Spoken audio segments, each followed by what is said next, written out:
दरम्यान या संदर्भात प्रश्न केला असता मंत्री बावनकुळेंनी उत्तर दिले, पश्चिम बंगाल, केरळ, कर्नाटकची काय परिस्थिती आहे? तिथे विकास शून्य आहे, आपल्याकडे विकास होतोय, असं मंत्री चंद्रशेखर बावनकुळेंनी म्हटलंय.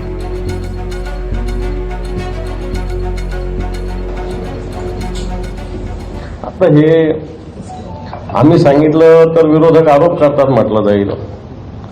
राज्याच्या डोक्यावर 8 लाख कोटीचं कर्ज आहे.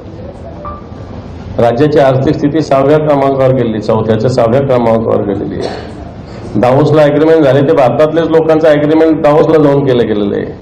आम्ही हे बोललो तर तुम्हाला आनंद होत नाही का असं म्हटलं जातं. परंतु राज्य आज आर्थिक स्थितीची स्थिती जर बघितली तर राज्यावर 8 लाख कोटीचं कर्ज आजच्या घडीला आहे.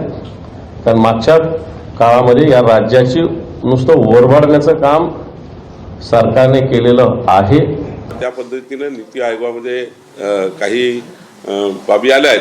पण मला तर या ठिकाणी सांगायचं आहे, केरळचं काय, पश्चिम बंगालचं काय परिस्थिती आहे, कर्नाटकची काय परिस्थिती आहे, नीती आयोगाच्या या अहवालामध्ये अत्यंत वाईट परिस्थिती आहे.